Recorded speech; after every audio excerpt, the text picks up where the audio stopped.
Robert Greene Ingersoll, the renowned American orator and freethinker of the 19th century, famously stated, "Our ignorance is God. What we know is science." This succinct statement encapsulates Ingersoll's perspective on the relationship between religion and science. Ignorance, in Ingersoll's view, is the fertile ground where religious belief takes root. It is the vast, unexplored terrain of the unknown. Science represents the steady march of knowledge, the gradual illumination of the universe through observation and rational inquiry. With each scientific breakthrough, ignorance recedes, replaced by verifiable truths. For Ingersoll, the pursuit of knowledge was a moral imperative, a testament to humanity's capacity for reason. This dichotomy between ignorance and knowledge forms the bedrock of Ingersoll's critique of religion. He saw organized religion as a system that thrived on ignorance.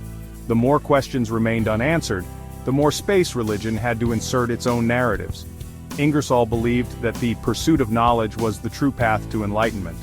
Through science and reason, humanity could shed ignorance and step into the light of understanding. Ingersoll reserved some of his most scathing critiques for the concept of a God who created the universe. The idea of a universe created by a supernatural entity struck him as deeply illogical.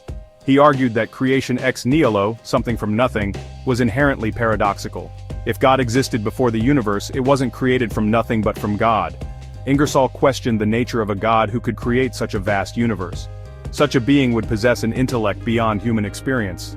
Yet evidence of this grand design seemed absent in the natural world. The universe, as revealed by science, was chaotic and often brutal. The existence of suffering and natural disasters contradicted the notion of a benevolent creator. The question of how an immaterial God could interact with and shape a material universe posed another significant challenge to Ingersoll's understanding of the divine. He found the concept of an immaterial entity, such as a soul or a spirit, existing independently of a physical body to be equally perplexing. If the universe and everything within it, including human beings, were composed of matter and energy, then how could an immaterial God exert any influence on the material realm? This fundamental incompatibility between the material and the immaterial struck Ingersoll as an insurmountable obstacle for any coherent theological framework. He argued that the human mind, the seat of consciousness and thought, was inextricably linked to the physical structure of the brain. To suggest that the mind could exist independently of the brain was akin to suggesting that a symphony could exist independently of the instruments that played it. This materialist perspective underpinned Ingersoll's rejection of the soul's immortality, a central tenet of many religions. If the mind and the soul were products of the physical brain, then their existence would logically cease with the death of the body. Section 4. Eternal Damnation, a Stain on the Fabric of Morality. Ingersoll reserved some of his harshest criticisms for the doctrine of eternal punishment, a concept he found utterly abhorrent and morally reprehensible. The idea that a loving God would subject any of his creations to an eternity of suffering struck Ingersoll as not only cruel, but also fundamentally unjust. He argued that such a doctrine was incompatible with any notion of a benevolent deity and served only to instill fear and obedience in the hearts of believers.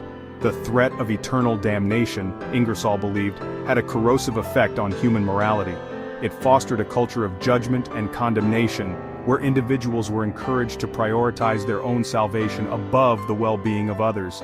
It also created a climate of fear and intolerance, where those who deviated from the prescribed dogma were deemed worthy of eternal punishment. Section 5. Freethinkers and Believers, the Eagle and the Cage.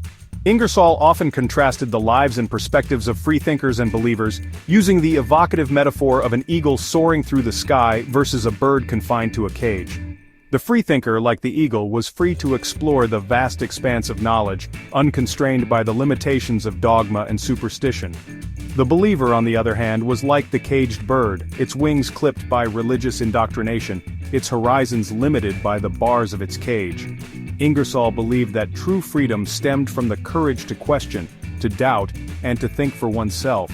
He saw freethinkers as the vanguard of progress, the individuals who dared to challenge the status quo and push the boundaries of human understanding.